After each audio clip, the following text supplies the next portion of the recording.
RDC est une et indivisible. Et la population est étonnante, c'est qu'il faut tout arrêter pour faire face à cette situation. Et que nous ferons de cette terre richement bénie un réel havre de paix, de prospérité et de progrès social.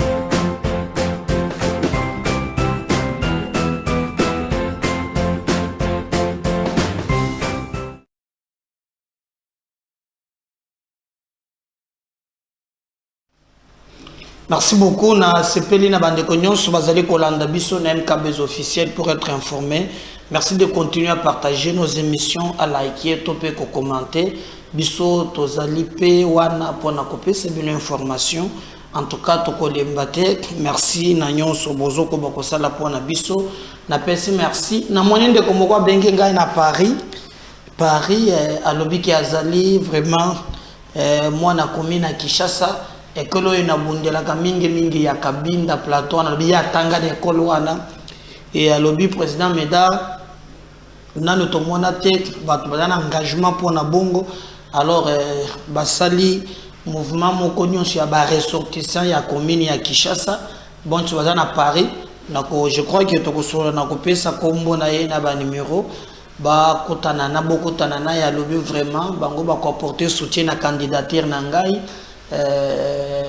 pour Monique Tumba Tozo Bundesali très important, je l'avais si bien dit, na ko aligner ba candidat na ba niveau nyonso la présidentielle boyebi que na notre quitter on va soutenir notre candidat champion Fatih mais le reste pour la députation nationale j'aligne des candidats na Masimanimba la Kwilu na Congo central na aligné dans tous les 26 provinces Congo en avant aux anaba candidats mais moi personnellement na kozala awa na Kinshasa na commune à Kinshasa comme candidat député provincial mais aussi na Lukunga comme candidat député national bana Lukunga tombé tango da commune à Kinshasa mabele mame d'ailleurs c'est le 30 au juin tokozala ba activité ebele autosadi marché de santé match on a organisé 5 à 6 matchs de football où ekobete manaba terrain et keseni en tout cas tous allés ensemble mais c'est déjà le 30 juin 6h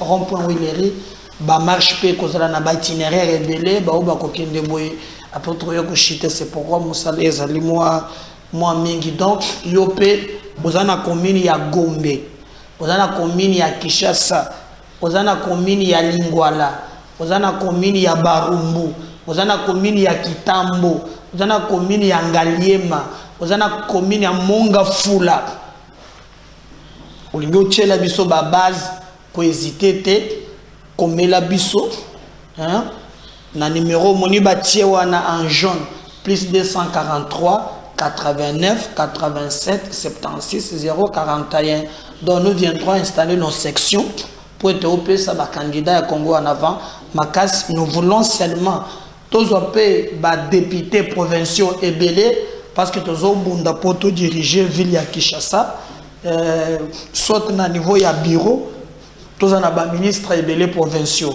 mais aussi pour na ba conseillers municipaux municipal de tozali ba conseillers municipaux tous en a bango et belé déjà on travaille sur ça parce que nous voulons diriger des communes alors on veut nous contacter Congo en avant programme ensemble donc nyonso ekoleka très bien donc voilà au moins ce que nous vous demandons alors contactez-nous écrivez-nous Tochaba base na commune wana tout peut comme ce que aujourd'hui rapidement je peux donner le numéro de notre secrétaire ou vous contacter rapidement to kitana ba équipe na biso na quartier na bino na ba commune to tangi d'abord ndé to zone ko cibler mais changu partout pouvez toujours nous écrire même numéro ya secrétaire na biso ezali 0 plus 243 081 620 55 12 plus 243 81 620 55 12. Il s'appelle Monsieur Eli.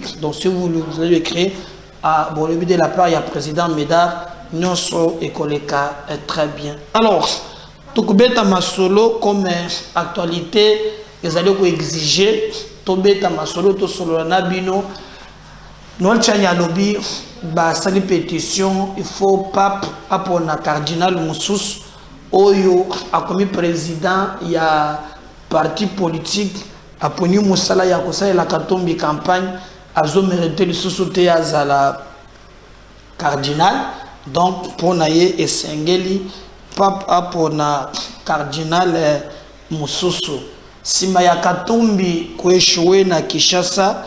Ils ont levé l'option maintenant ya bakende kokutana na Kabila na Lubumbashi.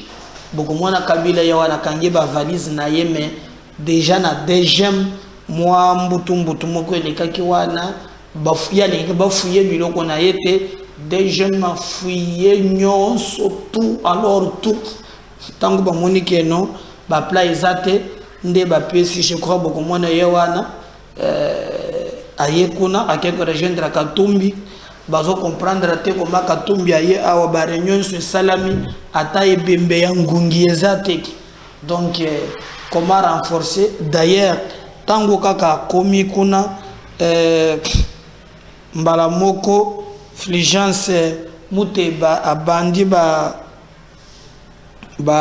attaque alors ce qui se passe est très grave.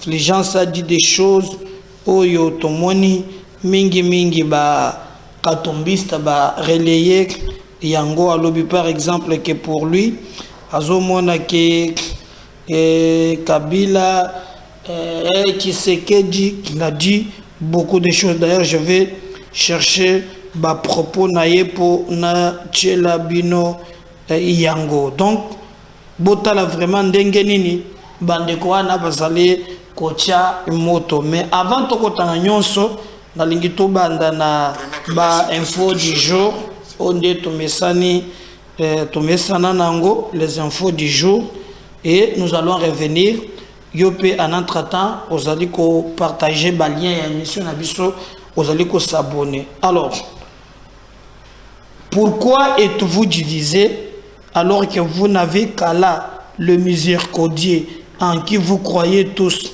Félix Tshisekedi aux musulmans avant de mentionner l'importance du poids démographique de la communauté musulmane en RDC. Bah musulmans ils ont fait tout beaucoup il y a Tabaski donc Tabaski ils allaient vraiment Kolia yango qui pakate même pas ba voisin mais pas musulmans au Congo comme mon thème mabe na Mali quand même ba pesa on a Tabaski mon musulman kotinanda kwa chemesa non mais Tabaski ba pesa ka alors le président a participé na fait toi na yaba musulman voilà pour retenir que accompagné du directeur général de la DGRK, le ministre provincial de l'Intérieur, Gracien Sakala, a effectué ce mercredi 23 juin une descente au pont public de Kinkole en vue de s'assurer du fonctionnement harmonieux des services d'assiettes et autres services commis à la poste frontalière. Alors, la loi de programmation militaire, une nécessité pour la montée en puissance. Il y a FARDC. Quelles sont même les réformes que Tshisekedi a menées parmi tant d'autres en armée, la loi de programmation militaire, ils allaient vraiment Makambouya Kokamwa.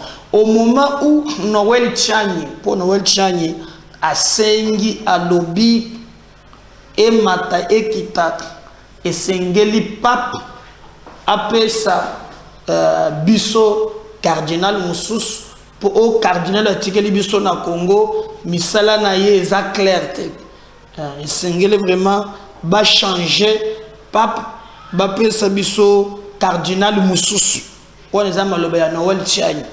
Alors pourquoi? Parce que ba moneke cardinal Ambongo qui makambo na ye o yazo sala eza grave bato bazo comprendre te soki azali soso kaka cardinal ou bien a commis mutu ya Katumbi boyebi ke Félix Tshisekedi a lobby boyoka makambo par exemple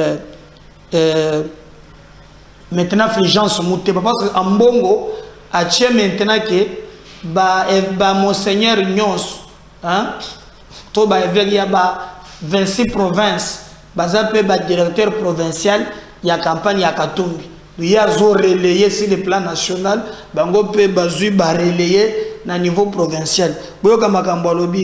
Il y a le refus de mener un véritable audit du fichier électoral à l'absence d'une concertation entre les parties prenantes au processus électoral. Le manque de consensus sur la liste des électeurs et la cartographie des bureaux de vote, le refus de déploiement de nos observateurs et de nos témoins des candidats. Monseigneur Fulgence Muteba. Alors, quelles sont les lignes rouges à ne pas franchir? Alors, c'est-à-dire, Ndenge Fatia Lobaki que catholique a commis pour franchir la ligne rouge. Alors, les gens se répondront à l'objet. Si le pouvoir continue de faire la sourde oreille et s'il s'obstine à faire du forcing, nous nous sentirons obligés de nous prononcer solennellement sur la crédibilité du processus en cours. Wana archevêque wana Montazali Koloba. Alors, à ce qui je vous rappelle que Makambo Oyo Fulgence Muteba archevêque, ce qui me tripolait à Lubumbashi, Azolo Bayango, Kabila Longo na Kishasa, Azape Kuna. Et on nous a dit même que le tripartite Moko Kabila, Fulgence et Katumbi. Vous voyez? Tato Bozo Monawan. Alors, il y a lobby, Nde Facha lobby na ekeno, lobby na bango église catholique.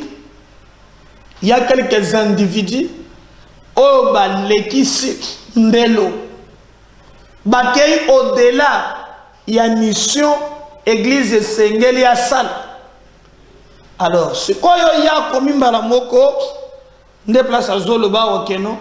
En tout cas, ce qui est commis à Kolobato Lobate, Bisoto Koloba, pour processus, esa clarté, et Boina Boye, esa clarté, et nous serons dans l'obligation, il y a Koloba. Loba n'a pas de problème, exact. Loba, mais écoute, Bande Gonangai, Makambo ya Lobi.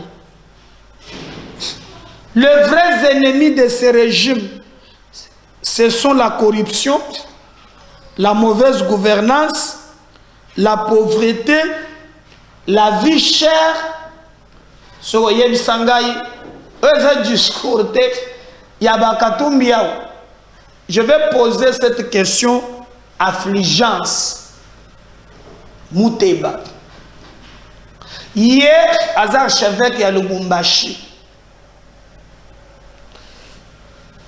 Je veux faire un effort.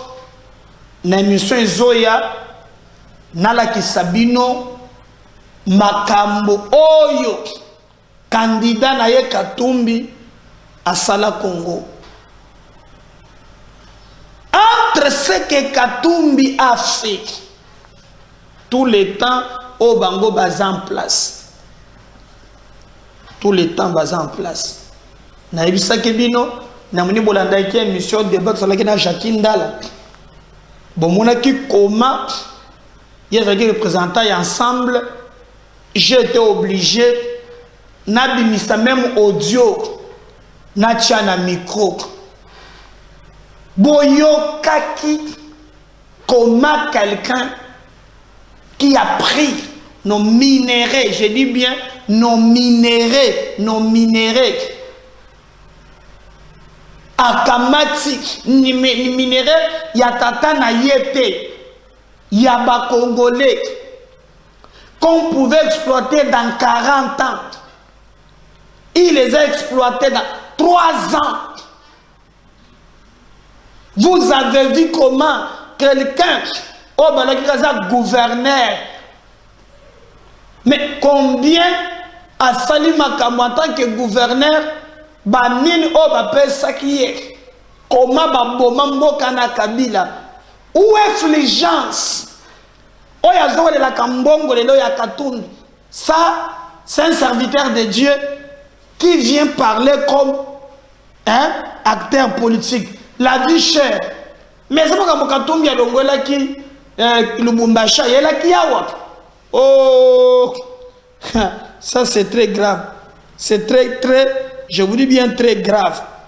Donc, quand on est ba ennemi ya Tshisekedi ezali Tshisekedi atika kolanda ba pasteur oyo bazo entouré bazo assoiffé d'argent fligence to kitamo muki na église catholique na ba pasteur ya réveil bato bazo assoiffé ya mbongo ko le rabino bazate.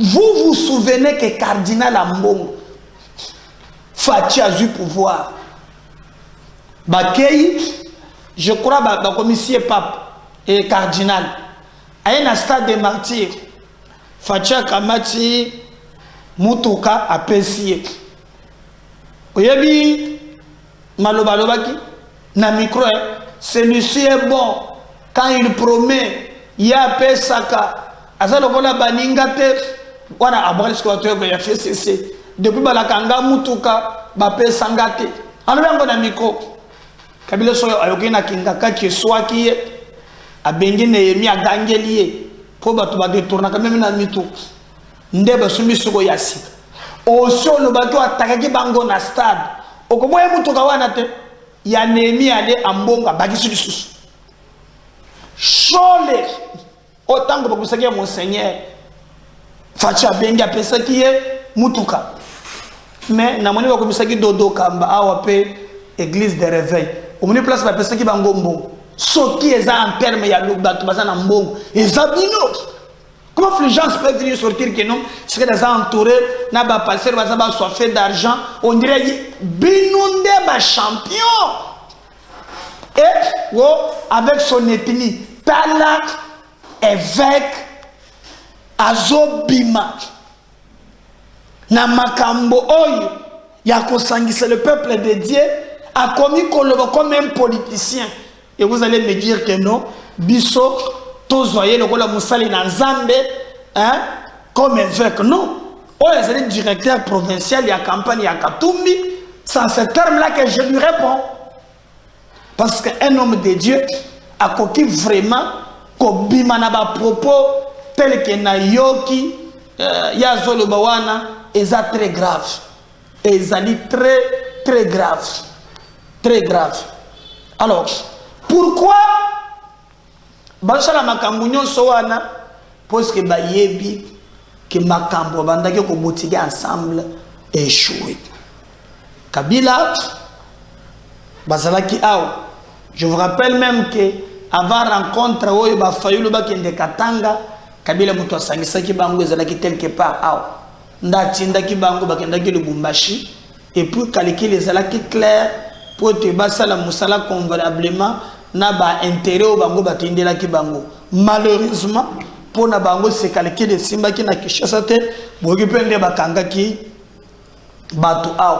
Alors dans ce cas là ba bengaki Katumbi na Kinshasa Katumbi alobi Salomon zotanga bato pamba na kusutula boye atangi ngai na yeba chenga mabogo na Kinshasa wana ngai na gwali su Kinshasa te yango mimi na mitingo esalamaki na ndila yete. Alors dans ce cas là comme Kabila veut que moto epela par rapport à ba calcul apparemment derrière nyonso bazo sa les autres simbate et a comment siko obligé à se déplacer pour être à Kindi Komona Katumbi en présentiel.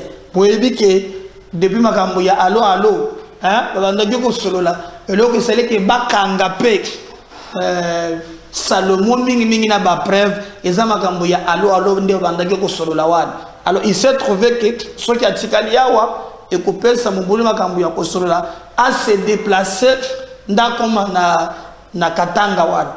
Et de l'autre côté vous avez vu déjà le directeur provincial il y a campagne à Katumbi Fulgence Mutebe pour na Katanga déjà a salué la sortie na ye il s'attaque aux ethnies il s'attaque à Nabatu Musus. Je n'ai jamais vu un abbé soulever ou bien nganga nzambe akende kokabola ba congolais na yetalibi du kolo lokola mtatawan. Et là Kabila était dans l'obligation il y a rejoindre Katumbi na Lubumbashi pour me mettre à réagir bâtir ma stratégie à Sika.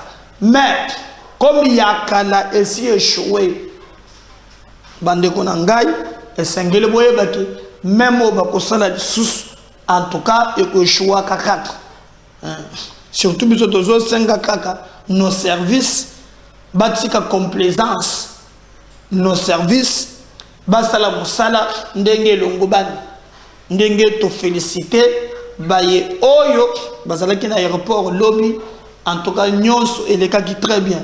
D'ailleurs Kabila alelaki alobaki o quand je voyage bazo checker biloko na ngai comme si amiyebi ke azali ancien président ya république. Donc balingaki batika abimana ba plat ndenge ezalaki. Donc attendons voir maintenant schéma ya sika bakotia en place. Mais tato bomoni batieli bino Fulgence wana c'est quelqu'un vraiment qui ne joue pas rôle ya malonga et tala lelo il a levé l'option il y a kokende ko défendre. Mais je vais vous étonner. Vous m'avez Fulgence alobi oh et sengeli tu sais que déjà négocié na ba M23.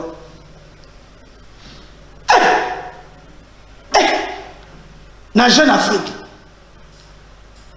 Il a dit Fulgence bozomona o directeur donc côté pourquoi il a dit que Tshisekedi a négocié na M23 et vous allez comprendre que makambo lobi à Salomon est clair a sali interview na Jeune Afrique Fulgence Salobi wo bitumba ya forme ya boye il faut souka kaka na mesa.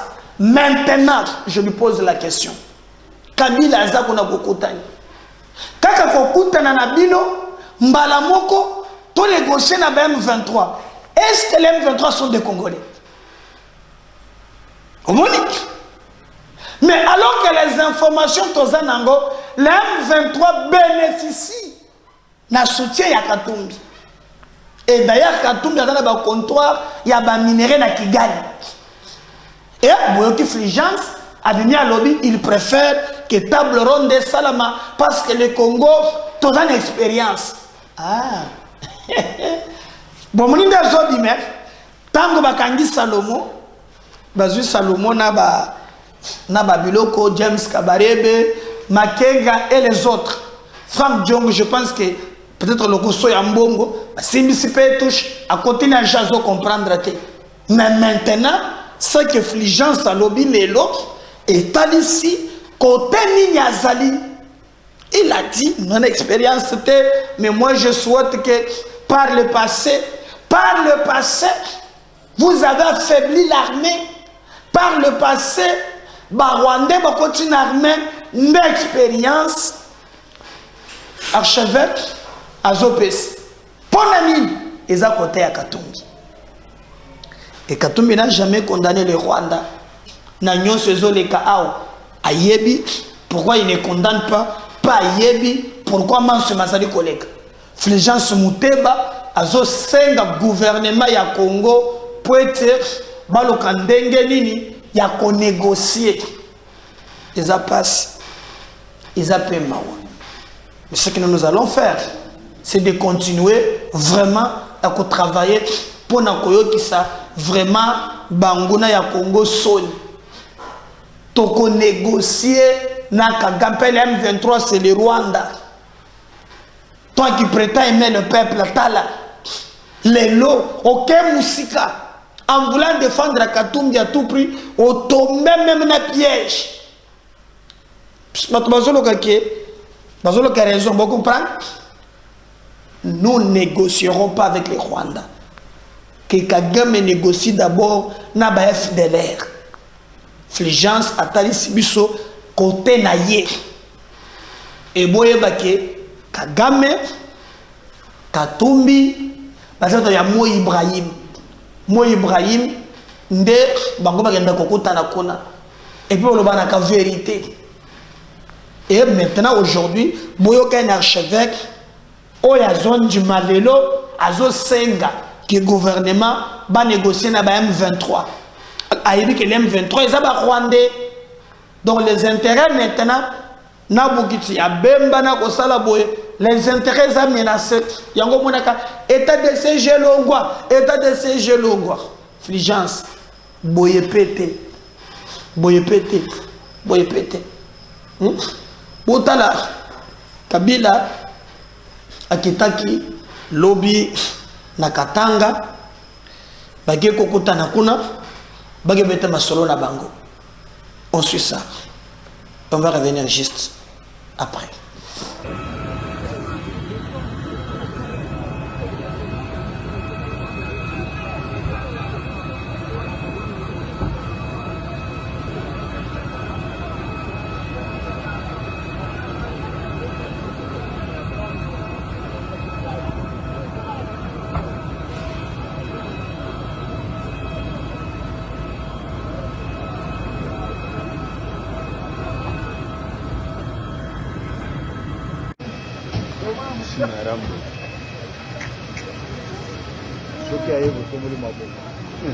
Ouais. Voilà. Le cortège. Les boss. Les boss. Les boss.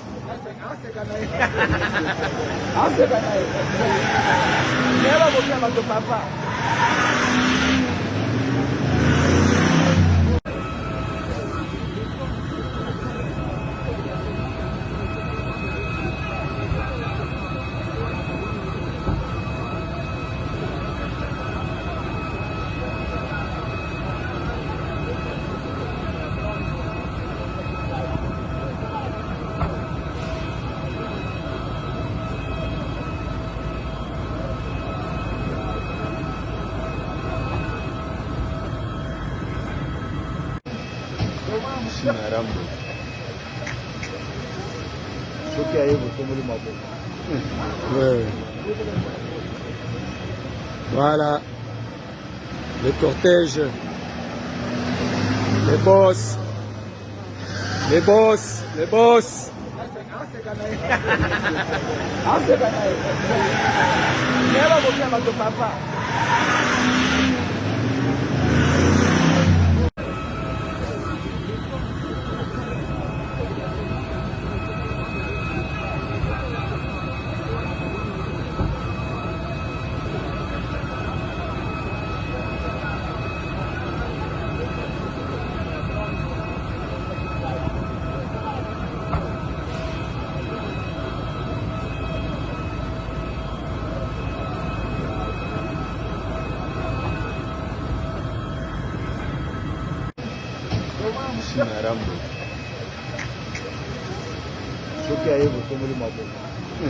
Ouais. Voilà. Le cortège. Les boss. Les boss. Les boss. Voilà. Wana moni Kabila a commis qu'on a d'ailleurs, basi les affiches na bango na oyo beaucoup moins nango déjà il y a meeting. Oyo je crois les affiches trouvez-le vraiment ça. Basi l'affiche na bango mo ya meeting. Oyo bako sala fligence du Bosso prêtre ya monastère. Donc na yemoko Shaka Zulu na bande kumususu oyo bazali pembeni na ye Kabila Katumbi. Donc vous comprenez, sans mâcher les mots, l'M23 c'est Kabila, l'M23 c'est Katumbi. Alors pour la autorité morale, vous allez parrainer yango pour ça là bien à déclarer à l'obit, voilà. Toni silangango kana nini na ataulo matuba mona quand même yewana prêtre ya monastère. Donc boko mona ye musala abandisi ko senga gouvernement bon négocier na M23 voilà yewana prêtre ya monastère na. Donc M23 est égal à Kabila na Mandefo Pembe. M23 oya mundele oya tie cravate ya bleu. Donc bango nyonso bakoli M23 so prêtre wazali Bosso ya monastère à lobi azo comprendre comment Tshisekedi azo calé ndeba mimelo eseke no yo lokola ulobaka mingi loba bakoyokela yo senga Tshisekedi akende a négocier na M23 alobi yango wa tato azali Bosso alobi yango na Jeune Afrique alobi ke ba conflit ya boye on nous agresse Et il appelle ça un conflit. Juste pour défendre Kabila na Katumbi. Après, vous allez dire que non, l'église est côté faible. Église a tout qui bat. Non, dans le bien. Tu regardes par exemple, Makambo Shola Zolo. Quelle église qui est côté à faible? Hein? Dans le bien. Église Nîmes est à côté à faible. Dès lors que, pour la paroisse Yapam, on a déplacé évêque Nyon ya Congo. Bakene bango tina kashobo. Mais là na yo na mnoko tuna mabine zo beta mawana beta na mbata na mabeleka. Non seulement que basulusi na paroisse o basali ba éloge, il se déplacera maintenant pour na kokende na ndako ya Katumbi. Wana nde ba faible. Hein? Wana ba pauvre. Oh papa, vous mettez pas pour la vie, vous mettez des autres fanda. Vous parlez de quel faible ni? Hein? De quel faible nous sommes? Église, et tali ce bisoké. Ah, vous êtes dans le tchocho na yo. Bakoya. Vous avez même un stade. Regardez comment Mbongo a présenté Katumbi ici. Quand il est pas là, non, Emeneya, entrée. Katumbi Moïse, Yewan. On a fait. Et aujourd'hui, il demande au gouvernement de négocier la M23. En oubliant que ce sont des Rwandais. Non,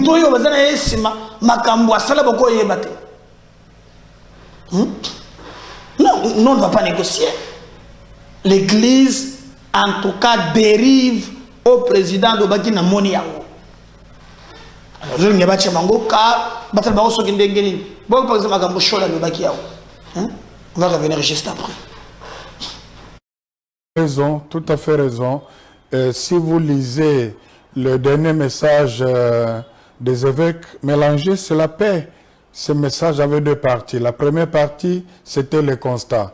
Le constat était focalisé sur la situation sécuritaire pour laquelle les évêques ont reconnu les efforts que le gouvernement fait pour ramener la paix dans ce pays. Moi, je crois que le chef de l'État n'a pas lu ce message. Il s'est contenté de ce qu'on lui a rapporté, et c'est tellement les gens qui n'aiment pas l'Église, ils ne lui ont rapporté que le point qui fâche. Donc, parlant de la sécurité, il a félicité d'abord le gouvernement. Et il a donné des conseils utiles pour la paix. Deuxième chose sur laquelle s'est focalisé le contrat, c'est le processus électoral. Et la dynamique du texte même, c'est pour avoir les élections crédibles et apaisées. Donc, ce que recommande le chef de l'État, c'est justement ce qui a motivé la lettre des évêques pour arriver à la paix. Être au milieu du village. Il est même allé loin que l'Église doit accompagner les politiques de la même manière. C'est ce que nous faisons. Je vous donne juste deux exemples. Le premier exemple, nous sommes en train de réaliser avec l'appui du gouvernement sous l'impulsion du chef de l'État, que nous avons cessé de remercier pour ça, nous sommes en train de réaliser des projets à impact visible. En faisant cela, nous accompagnons l'opposition, c'est le pouvoir. Deuxième exemple, il y a peu, nous sommes allés en plaidoyer pour relayer les messages du gouvernement après avoir pris langue avec le ministre des Affaires étrangères, après avoir pris langue avec le ministre de la Défense. Nous sommes allés à l'étranger pour faire écho de la position du pays, la position du gouvernement sur l'insécurité, pour fustiger le Rwanda. C'est accompagner l'opposition? Non. Alors, aussi, côté de la faiblesse, côté de la tombongo, côté de mbongo, côté de la chobo. L'Assemblée nationale va critiquer, va critiquer bango, aux sessions, oyo, loi tiani, Assemblée saline. On va se séparer dans l'élément Assemblée nationale. Et moi, je vais revenir à la deuxième numéro. N'oubliez pas de vous abonner et de partager ce lien. On se dit merci. Mesdames et messieurs de la presse, comme des traditions, permettez-moi de vous remercier très sincèrement pour votre disponibilité à réussir de votre présence le rendez-vous de ce jour, lequel est destiné à restituer à l'attention de notre peuple les activités parlementaires des sessions ordinaires de mars 2023. Mesdames et messieurs, l'intelligence de l'article 37, alinéa 4 du règlement intérieur de l'Assemblée nationale me donne l'occasion de procéder à la restitution des activités exclusivement parlementaires, en respect du principe de redevabilité des élus envers les électeurs. Concrètement, il va s'agir de passer en revue les activités parlementaires de mars 2023, lesquelles se subdivisent en activités législatives et en activités non législatives et activités législatives.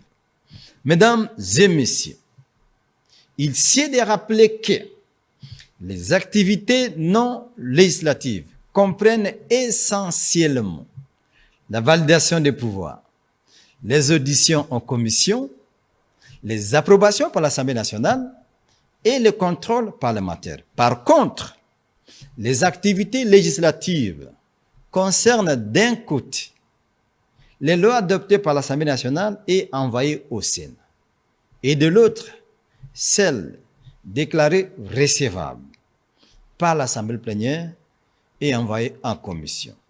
Primo, s'agissant des activités non législatives, se rapportant à la validation des pouvoirs.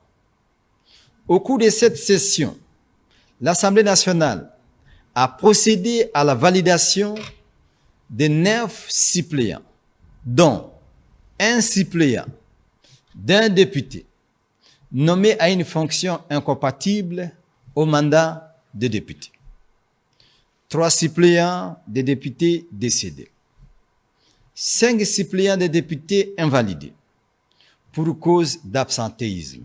Au sujet des auditions en commission, il y a eu au total 32 auditions des membres du gouvernement de la République, ainsi que les directeurs généraux des différents services publics de l'État par les commissions aménagement du territoire, infrastructure et nouvelles technologies de l'information et de la communication, relations extérieures, environnement, tourisme, ressources naturelles et développement durable, ainsi que la commission ECOFIN, économique, financière et contrôle budgétaire. À titre exemplatif, Madame la ministre d'État et ministre du Plan, au sujet de l'évaluation du niveau de l'exécution du programme de développement de 145 territoires.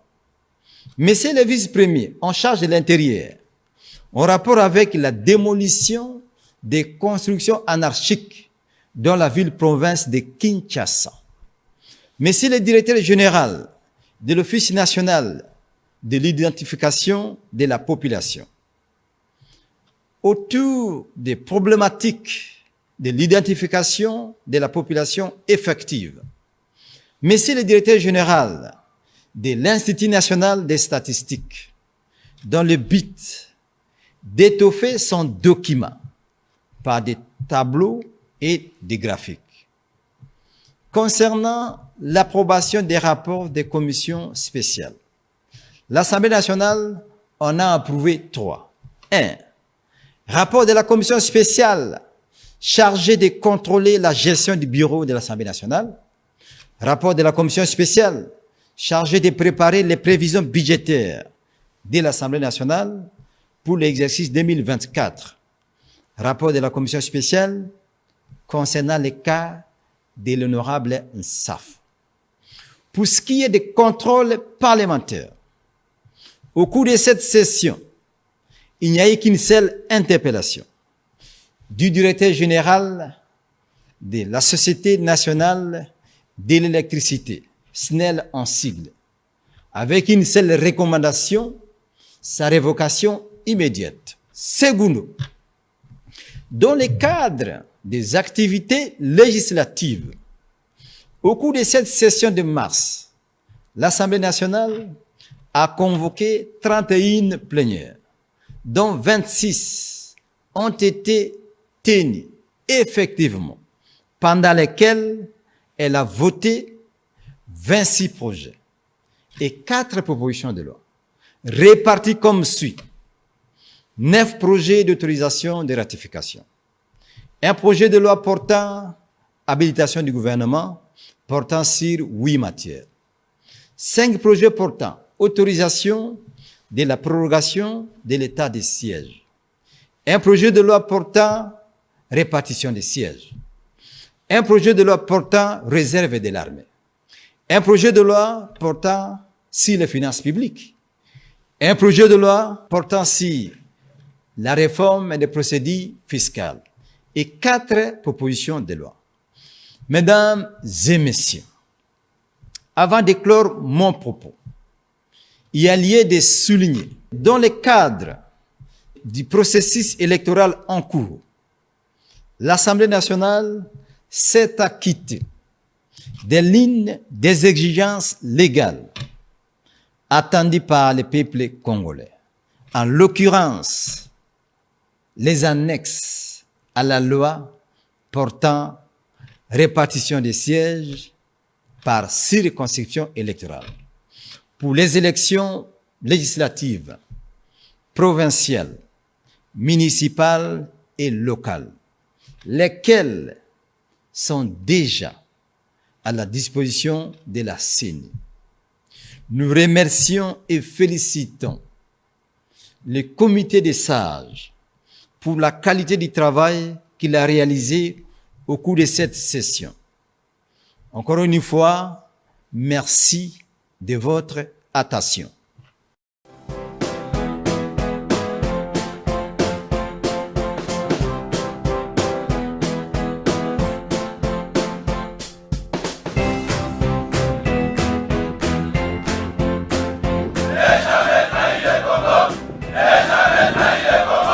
La RDC est une et indivisible. De la population et de tout le monde, c'est qu'il faut tout arrêter pour faire face à cette situation. Et que nous ferons de cette terre richement bénie un réel havre de paix, de prospérité et de progrès social.